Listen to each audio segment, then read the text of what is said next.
Buenos días, estamos con una nueva entrevista. Hoy voy a presentarlo primero así como el Macu, Atilio Pérez da Cunha, Atilio Duncan, ¿no? Duncan. Porque mi mamá tenía 17 años y vio la película Macbeth de Orson Welles, que justamente ayer la estaba viendo, increíble. Y duermes Duncan, ¿no? El rey Duncan, y a mi mamá le encantó el nombre y me puso Duncan, para separar de mi papá, que es Atilio Dante, ¿no? Sí, sí. Ahora después el Duncan lo combinaron con Macunaíma, con el apodo. Claro, ¿De dónde viene? El apodo, ¿qué crees? ¿Una respuesta light? ¿Una respuesta...? Tiene que ver con tu hermano, tiene que ver con la novela de Mario de Andrade, Un héroe sin ningún carácter, tiene que ver con los años 70. Yo detestaba ese apodo, pero viste, si no me puedes vencer, únete a ellos, y bueno, lo asumí como tal. Tengo una anécdota bien divertida. En 1996, el entonces presidente, el doctor Sanguinetti, me convocó como jurado del logo del Mercosur. Fui a Río. Me dijo, mira, no vamos a pagar nada, solo los viáticos. Me parecía una cosa muy honrosa. Fui a Río y tenía que ir a buscar un cheque para pagar los viáticos, para cobrar los viáticos, y el cheque no aparecía, porque yo pedía el cheque a mi nombre, ¿no? Atilio Pérez da Cunha. Mire, no hay nada, pero mire, yo me voy mañana a Río. Bueno, suba arriba al séptimo, en el edificio Libertad, y pida el cheque, porque acá no está.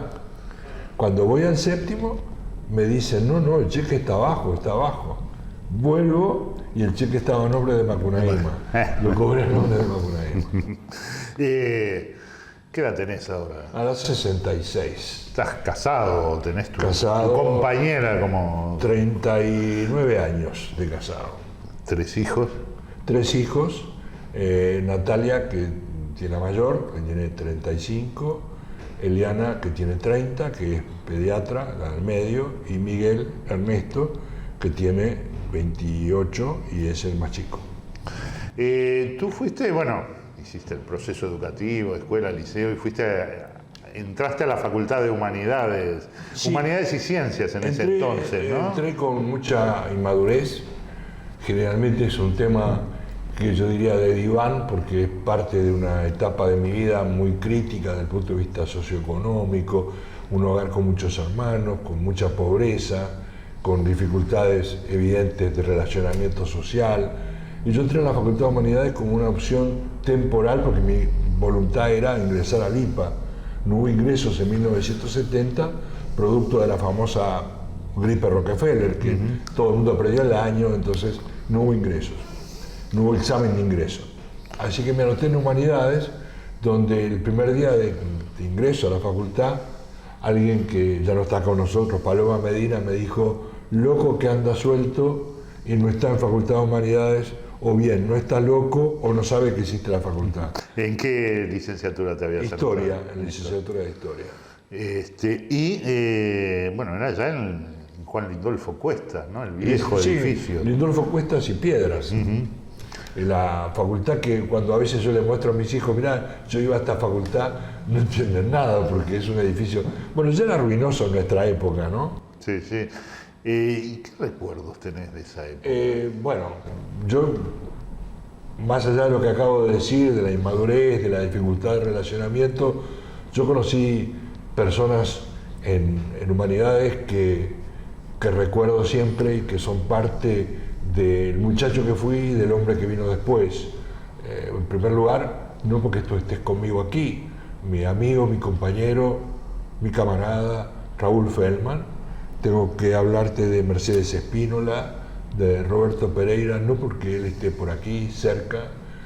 Personas que de alguna manera yo recuerdo siempre, Luigi Bassano, Bentancor Díaz, Martínez Díaz, un grupo de gente que contribuyó en mi formación tanto humana como también desde el punto de vista de mis opiniones. Vino la dictadura, ¿seguiste estudiando? No, en 1974 ya se veía venir. Fue el último año que fui a un curso del IPA un individuo miserable que había sido varias veces rechazado por el Consejo Asesor y Consultivo en teoría de la educación, con un engolamiento y un coraje sacado de la dictadura, empezó a amenazar a los estudiantes que él reconocía como militantes gremiales, y al año siguiente el acta institucional número 5, ¿no?, que dividía a las personas en categoría A, B y C. Yo no estuve preso, pero estuve preso del lado de afuera porque cargué con la condición de ser ciudadano categoría B. Muchas veces parece que se olvida un poco, ¿no?, toda esa cantidad de gente que estuvo en el país, que no estuvo preso, que no se tuvo que ir, pero que estuvo dentro de ese exilio, como se le llama, ¿no? No tengo ninguna factura que cobrar a los que se fueron o a los que simplemente nos quedamos para resistir. Resistimos como pudimos.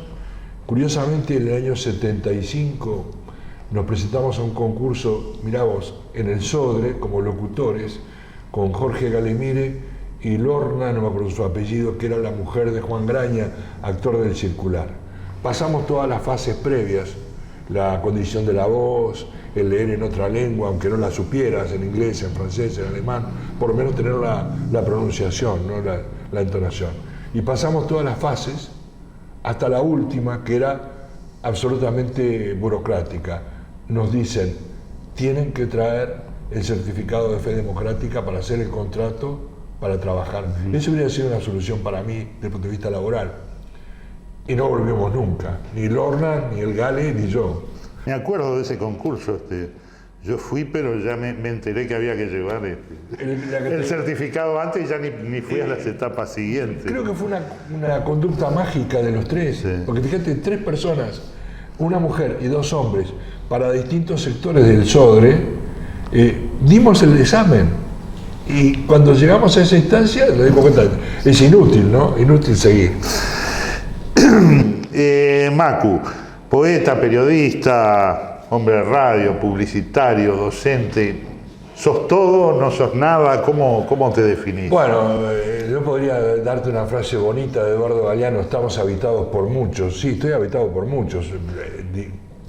Tengo cajoncitos en mi cabeza que me permiten ejercer la profesión de la que vivo, la publicidad, la que me salvó la vida.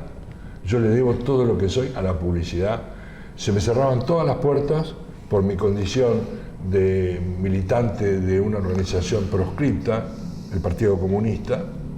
Se me cerraban todas las puertas por ser un ciudadano categoría B, y en un momento determinado alguien me dio una oportunidad de probarme en una agencia de publicidad. No existía la carrera de Ciencias de la Comunicación.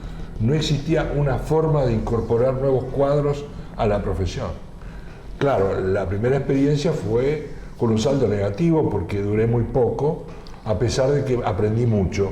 En una agencia que ya no existe más, don Rafael Gatti me dio la posibilidad de probarme en su agencia. Después pasé a otra agencia y luego a otra y a otra y a otra y a otra, hasta que llegó un momento que, bueno, entre golpes y errores fui aprendiendo la profesión. Tampoco fui un tonto.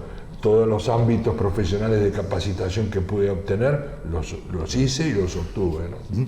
Tú hace unos años publicaste un libro que se llama La publicidad es puro cuento. No, es un cuento dentro de unos cuentos de la publicidad. ¿Es así? La publicidad es parte de las comunicaciones. Vivimos un modelo de sociedad imperante que a veces nos olvidamos, que es el modelo de la sociedad de la información y la comunicación. Hoy, actuar significa comunicar y comunicar significa actuar. Yo creo que la publicidad, como todas las actividades humanas, hay buenas y malas gestiones, hay buenos y malos profesionales. Hay a veces anuncios que a mí me dan vergüenza ajena, comunicaciones erráticas que en general atentan contra los productos o los servicios en última instancia para los que han sido desarrollados, y hay otras que son publicidades que a uno le interesan y que le abren la cabeza. Cuando uno ve un buen anuncio, siente que la vida se ensancha. Y cuando ve un comercial chato, estúpido, siente que la vida se reduce. Pero bueno, hay varias explicaciones. Yo no soy sociólogo. Esto tiene que ver con la pavorosa crisis del 2002, que afectó a todo el sistema productivo nacional, pero golpeó con saña a un sector vulnerable como la publicidad. La publicidad cayó a un 70%, la publicidad pública y la publicidad privada, la publicidad de los organismos y la publicidad de los productos. De manera que hubo deserción, alejamiento de la actividad, salida al exterior como nunca, decenas de profesionales que se fueron a trabajar a Ecuador, a Costa Rica, a lugares que nunca habías pensado que iba a ir un uruguayo a trabajar en publicidad. Y la generación de recambio cayó con mucha inmadurez, tanto en el área estricta de la profesión como en el área del gerenciamiento de productos y servicios. Yo no voy a decir el nombre de la persona que dijo esto, pero una destacada publicista, también catedrática universitaria, me decía: ganaron los escolares. Vivimos un momento en el que hay una absoluta inmadurez en el manejo de los recursos, tanto privados como del Estado. Hay publicidades del Estado que son de una calidad absolutamente desastrosa. Ahora, tú, está bien, estás hablando del tema de la calidad, ¿no? Ahora, sí, también en la publicidad muchas veces se da, no solo dentro, sino por parte de la gente que la ve, un debate, si se quiere, ético, filosófico, donde se ve se analiza si se puede separar lo profesional de los compromisos. Se puede. Vos, por ejemplo, trabajaste en un marco para ético. Coca-Cola, ¿no? Sí. Siendo un hombre de izquierda. Bueno, yo debo decirte una cosa que lo he dicho ya varias veces. La compañía es una compañía capitalista, en una sociedad capitalista, y lo que quiere es vender su producto. Pero como toda empresa bien montada, tiene un área que se llama de responsabilidad social o responsabilidad comunitaria, en la que han imperado siempre unos criterios plurales. Cuando mucha gente no tocaba a los olimareños y no quería hablar de Citarrosa, la compañía Coca-Cola, sin oportunismo, porque si vos mirás para atrás, vas a ver que en 1993 se cumplen 50 años de la compañía Coca-Cola en Uruguay. Yo escribí el libro de 50 años, abrís las páginas centrales que están dedicadas a la cultura y te vas a topar con una foto de Atahualpa del Siopo, director teatral del Teatro del Galpón, militante comunista. Te vas a encontrar con una foto de Eduardo Darnoyans, uno de los mejores creadores uruguayos, militante comunista, y la compañía asumió esa pluralidad en información, incorporando artistas, deportistas, hombres de la actividad comercial, empresarial. Siempre fue así. ¿Y nunca tuviste presiones por parte de la compañía? En absoluto. Yo voy a darte un ejemplo bien concreto. En 2007 hice un documental sobre Alfredo Citarrosa que contó con el auspicio de Antel y de Coca-Cola, que se llama Cantando a nombre de mi tierra. La segunda parte del documental arranca con Mercedes Sosa diciendo: si a ustedes les gusta Citarrosa, deben recordar que antes que nada Citarrosa fue un hombre de izquierda. Unos 2 minutos después hay imágenes de la seccional 20 donde fueron asesinados 8 obreros, militantes comunistas. Y la compañía no solamente respaldó el material, sino que la reflexión de uno de los gerentes fue: ese era Citarrosa. Citarrosa era un hombre de izquierda, nosotros somos una compañía privada, no tenemos una definición política partidaria, tenemos que respetar lo que el realizador ha entendido que debería incluir en este documental. ¿Y eso es más o menos así en todas las compañías? Claro que no. No es tampoco Alicia en el País de las Maravillas, no es un mundo mágico, es un mundo también cargado de presiones, de hijas de puteces, de mala leche, claro que sí. ¿Tú has pasado? Estoy contando mi experiencia personal. Yo he trabajado inclusive con algunos candidatos políticos que no voto, que no tienen nada que ver con mis definiciones personales, pero que he trabajado en un marco de respeto mutuo y con respeto a la profesión, y seguramente con muchas discusiones y hasta con algunas peleas apasionadas en algún momento, pero a mí no se me pegó nada, ni a ellos tampoco. ¿Cómo es eso de trabajar con un candidato que no votás o con el cual no te sentís identificado ideológicamente? Sí, pero que no violenta mis principios. Yo no estoy haciendo una campaña para alguien que preconiza el odio racial o la exterminación de alguna minoría o que impulsa no sé, leyes ultraconservadoras. No, estoy trabajando con un candidato que naturalmente no tiene nada que ver conmigo desde el punto de vista filosófico, pero contra el cual no tengo nada en contra de una manera extrema, o sea, no violenta ningún principio. Yo lo único que puedo hacer es conseguir que él obtenga los votos que potencialmente está en condiciones de obtener. Una buena campaña no gana una elección, pero una mala campaña te hace perder los votos. Los votos no los consigue la varita mágica de la publicidad. Los votos los confirma la comunicación, unida naturalmente a todos los demás elementos, la movilización política, la propaganda política, el valor del candidato, etc. Yo recuerdo, ya por el año 1975, creo que fue un recital en el Teatro Stella de Italia, donde tú participaste con poesía. Acabás de publicar On the Road Again, ¿no? Exacto, sí. Un poemario. Un poemario dedicado a Lawrence Ferlinghetti, el último poeta vigni vivo. ¿Cómo es ese mundo de la poesía? ¿Hay para hacer en poesía? Bueno, Hellman dice, la poesía no la lee nadie, esos nadie son muy pocos. Yo me cuesta, escribo prosa, y lo he hecho alguna vez por encargo. Por ejemplo, escribí el libro de Coca-Cola de 50 años, escribí hace muy poco el libro de 70 años del Carrasco Lawn Tennis, que es un libro en serio, no es un libro solamente de fotos y de banalidades. Cuenta la historia de esa institución, pero me cuesta la prosa.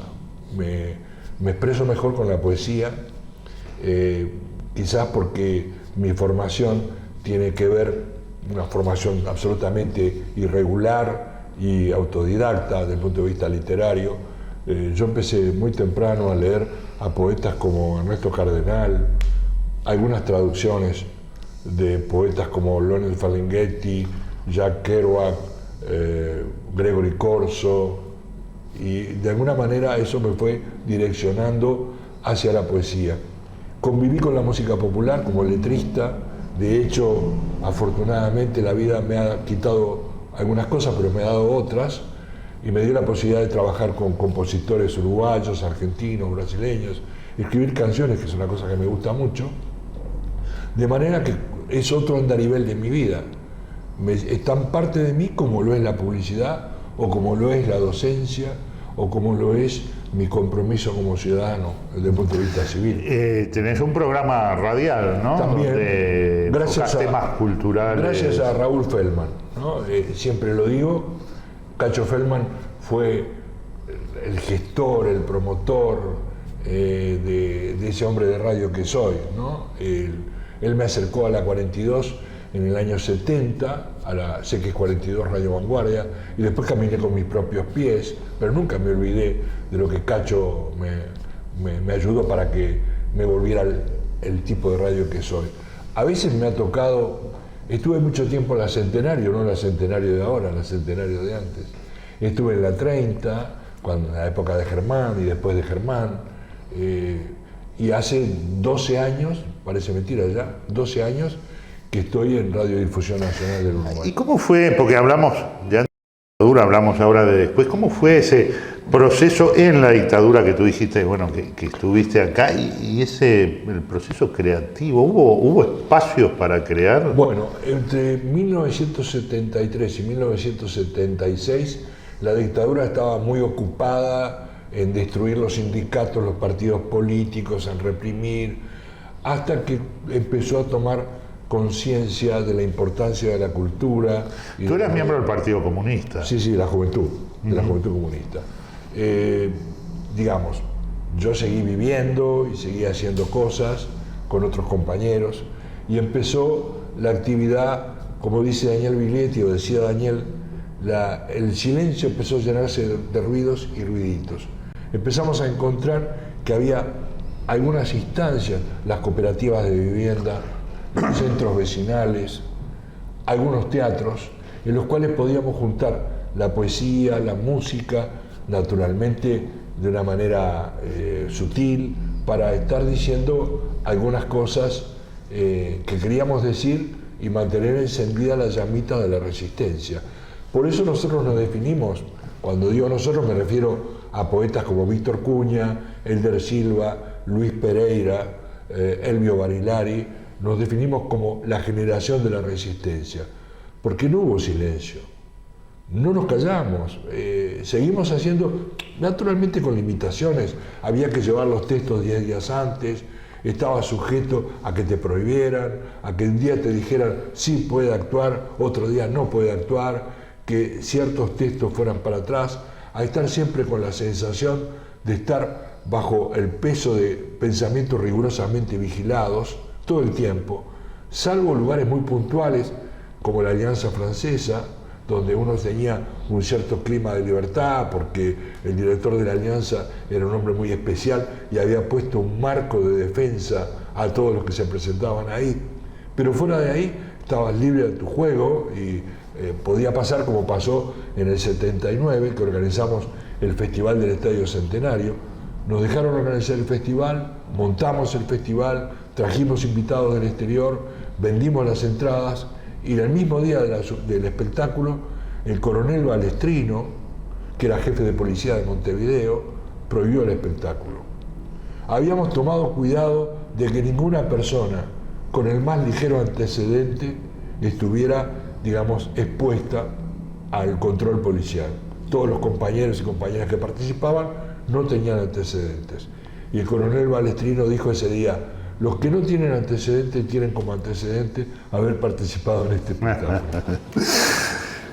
Pasó el tiempo, estamos en lo que se llama, o que muchos llaman el Uruguay progresista, ya desde hace 13 años, ¿no?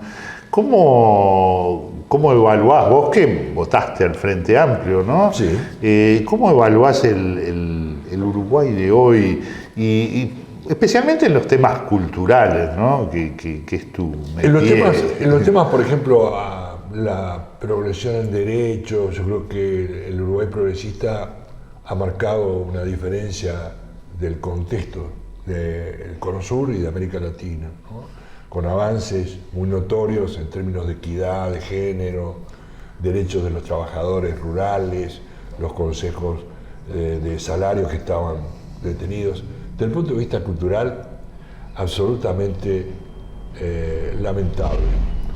No hay políticas culturales.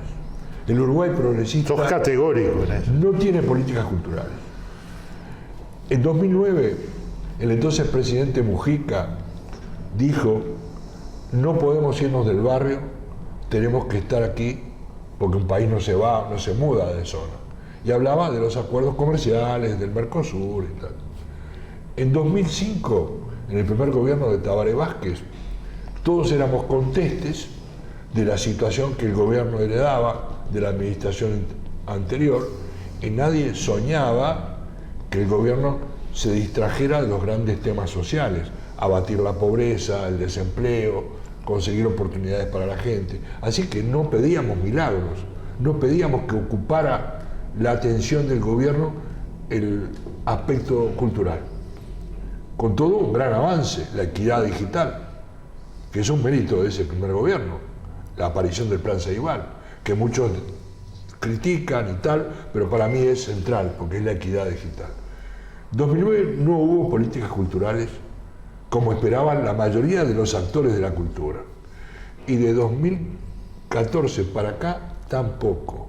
Asistimos a una colonización cultural, de un modelo cultural chatarra, que no es el nuestro, que está cambiando la forma de hablar de los jóvenes, el lenguaje, cada vez se habla peor español, se lee cada vez menos, hay un desinterés absoluto, salvo cosas muy puntuales, Julio Boca, que ha hecho un trabajo fantástico, pasando de 7.000 espectadores por año a 70.000. Los fondos concursables, que son bien importantes, son transparentes, equitativos, justos, rigurosos, salvo la actividad, por ejemplo, de algunas salas teatrales como el Teatro Solís, la Sala de la Reta o la Sala Citarrosa, salvo, son excepciones. Radiodifusión Nacional, no porque yo esté ahí, pudiera no estar y se pensaría exactamente lo mismo. Salvo eso, lo demás es el libre juego, ¿verdad? El libre juego de un modelo cultural que se impone en los medios, que es un modelo chatarra, un modelo vergonzante, que en realidad en el Uruguay todavía no está claramente debatido el tema de lo que es espectáculo, de lo que es cultura. A veces espectáculo y cultura coinciden y otras veces no. La gente tiene derecho al espectáculo, pero tiene también derecho a crecer desde el punto de vista cultural. Hay administraciones y administradores, me reservo sus nombres, que dicen como si fuera una consigna: los pobres tienen derecho a divertirse. Entonces, como los pobres tienen derecho a divertirse, se propende la estupidez cantada, la cosa masiva, que no genera nada, que no cambia nada a las personas, que son parte del entretenimiento. Marama, Rombay, el Gucci y qué sé yo. Yo no tengo nada contra ellos. Al contrario, que les vaya muy bien. Solo que vivimos una cultura del plato único, donde el plato único es absolutamente miserable y no condice con la condición de país, comillas, progresista. Ahora, tú dijiste que, bueno, que en los medios se impone ese plato único, digamos. Sí. Muchas veces se pone a los medios como los malos de la película. ¿Son los medios los malos? No, ¿O no los son... medios responden a ver, algo? Al mercado sin regulación. Yo no estoy hablando de un modelo parecido al venezolano o parecido al del control de los medios masivos de la ex Unión Soviética. Estoy hablando de España, estoy hablando de Noruega, estoy hablando de Islandia. Islandia, que tiene un gobierno conservador y tiene medidas absolutamente avanzadas, avanzadas desde el punto de vista del manejo de los medios. Ponen en los medios a los ciudadanos, a las empresas privadas, al Estado, a los actores políticos, a las organizaciones sociales, no para establecer censura, sino para cumplir con lo que se supone que es el papel de un Estado regulador y democrático, es decir, fomentar una mejor calidad de vida de las personas, no desde el punto de vista material, desde el punto de vista intelectual, darle a las personas la posibilidad de optar, de elegir y de conseguir una evolución, un crecimiento humano. ¿Quién puede crecer escuchando tonterías? De las tonterías solamente pueden surgir más tonterías. Después nos sorprende que los jóvenes no lean. Después nos sorprende que los jóvenes hablen otro idioma. Después nos sorprende que haya que dar un debate para establecer con precisión la equidad de género. Si uno escucha todo el día letras absurdas donde dicen tejí de la tanga y la mujer es un objeto, ¿cómo después pretender que ese oyente que está inundado de una información que viene de los culos de Tinelli, del cabaret popular y peronista, que está todo el tiempo ocupando los horarios centrales de televisión, después de ver las novelas turcas, donde las mujeres pasan por aberraciones permanentes, después de ese bombardeo permanente, que yo no estoy diciendo aquí que hagamos una especie de patrulla fiscal que termine con eso. Eso va a existir siempre en la medida que haya un contrapeso en el que haya otras opciones para ofrecerle a los espectadores y a los receptores de los medios. No, los medios no son los malos de la película, tienen parte de la responsabilidad, porque en el Uruguay no ha habido ni habrá una ley de medios. No estoy hablando, de nuevo repito, una ley de medios como alguna gente piensa. Cuando habla de ley de medios se está imaginando a Maduro o se está imaginando a Alexei Kosygin o no sé quién. No, habla de una ley como la que hay en España, por ejemplo, que rige... La ley de acá, la ley de Servicio de Comunicación Audiovisual, ¿te parece que sirve para eso? Por lo menos no está cumpliendo con los objetivos que cualquier ciudadano en una sociedad democrática espera, que esa ley preserve el derecho de los que hacen ese tipo de cultura chatarra, para mí chatarra, para ellos no, pero que me permita poner en un plano de igualdad a la música, como es la música tropical cheta, que haya un Darnoyans, un Fernando Cabrera, un Daniel Biglietti, ¿entendés? Un equilibrio que permita al ciudadano elegir. Uno elige cuando tiene opciones para elegir. Si el plato siempre es el mismo, termina creyendo que las moscas tienen razón. Hablando un poco de música, digamos, tú sos una persona que se forma, digamos, con la generación que se formó con los Beatles, ¿no? Con la eclosión de los Beatles. Paralelamente había creadores locales, uruguayos, aparece Biglietti, aparece Citarrosa. Después viene la dictadura, donde aparece toda una camada, una generación nueva de creadores de lo que se denomina la música popular, donde hay que ingeniárselas además para crear. Salimos de la dictadura, retornamos a la democracia, aparecen otras nuevas tendencias en la música. Hoy tenemos, bueno, candombe, tenemos una música tropical, tenemos la música popular con otras características. ¿Cómo es tu percepción de ese proceso de la evolución musical y del gusto musical y de las pautas musicales de nuestro país? Hasta 1957, pongo esa cifra, esa fecha que no es especulativa ni inventada por mí, tomo un elemento bien claro. El maestro Rubén Lena, autor de la mayoría de las canciones de los limareños, creador de una corriente literaria de la canción popular, viaja a Venezuela a un encuentro de educadores musicales. En ese momento no había música uruguaya. Sí, claro, por el litoral estaba don Aníbal Zampayo, por el sur andaba Osiris Castillos, pero no existía ni Citarrosa, ni Biglietti, ni Numa, no había música popular. La gente aprendía en sus casas el repertorio folclórico argentino. Había estado en Uruguay durante el 55 al 56 Yupanqui. Datos curiosos, fue por un fin de semana a 33 y se quedó como 6 meses. Y tocaba y hablaba con la gente. Y él decía, pero ustedes tienen que encontrar su propia voz. No es asunto de repetir la luna tucumana, si acá no hay montañas, acá todo es llanura, ¿no? Y en un momento empezó a generarse una canción popular que es parte de lo que llamamos la generación de los 60. Daniel, Los Olima, El Sabalero, creando una canción que se nutría de elementos folclóricos peculiares del Uruguay, la chamarrita, la milonga, el candombe. Eso a nivel, digamos, general. Y en la ciudad, en la capital, es un enano con una enorme cabeza, el Uruguay, en la capital, una corriente que se nutría de formas musicales propias, como el candombe, también la murga, y la aparición del sonido contemporáneo que trajeron los Beatles, el rock and roll. De todo eso hubo una síntesis que empezaba a expresarse en distintos artistas y agrupaciones, que de repente, corte brutal, la dictadura.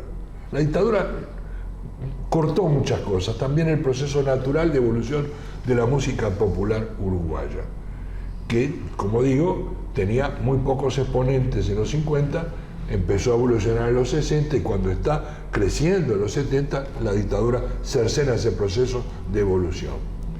Tras la dictadura hay un fortalecimiento de una corriente musical que tuvo un rótulo que yo nunca compartí, lo he dicho esto muchas veces públicamente, era un rótulo que nos permitía resistir el canto popular. Era como una clave. Si hay canto popular, hay música de resistencia. El canto popo. El canto popo. Pasado eso, cuando volvió la normalidad, empezó la evolución de la música popular. Hoy la música popular uruguaya, no me gusta poner rótulos, la música popular uruguaya es un amplísimo friso que va desde Luis Di Matteo, que es un genio, músico de tango, hasta el rock and roll de No te va a gustar o de La Vela Puerca, con una aparición de compositores y creadores. Parece lujo de la miseria. he dicho que no tenemos una política cultural. Sin embargo, parece desmentir esto la enorme cantidad de autores y creadores. Sobre todo, una irrupción maravillosa, gigantesca de la mujer. Cuando yo estaba empezando en la radio, cuando empecé a hacer canciones con algunos amigos, yo conocía dos creadoras, Vera Sierra y Diane Lenoir. Hoy te podría nombrar una docena sin esfuerzo de mujeres que están componiendo, arreglando, cantando, haciendo discos, teniendo un papel protagónico, ¿no? Eso es una contradicción increíble, porque en un momento de mayor creatividad, en un momento de excepcional creatividad, nos ven de fuera, nos miran de fuera. Astor Piazzolla me dijo una vez en el 82, mire, seguramente cuando se haga la historia de la música popular del siglo XX en el Cono Sur, y van a estar los brasileros, porque los brasileros pateás una piedra y salen 20 compositores. Y después vendremos nosotros los argentinos, porque yo no voy a negar mi aporte a la música popular contemporánea y tal, Yupanqui, Mercedes Sosa. Y después vienen los uruguayos, que son la forma de creación musical más original. Nos miran de fuera. ¿Dónde hay un Jaime Ross? ¿Dónde hay un Robert Rada? ¿Dónde hay un Fernando Cabrera, un Jorge Drexler? Cuando llegan a los lugares que llegan con una voz poética, con una voz musical absolutamente original.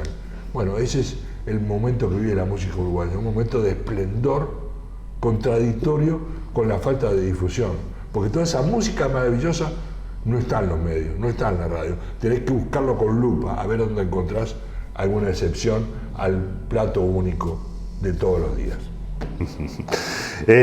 Atilio Pérez de Acuña, Macunaíma, queda siempre, como siempre pasa, queda mucho para conversar, pero bueno, te agradecemos esta presencia y seguimos en contacto y esperando tus aportes. Te voy a decir esto.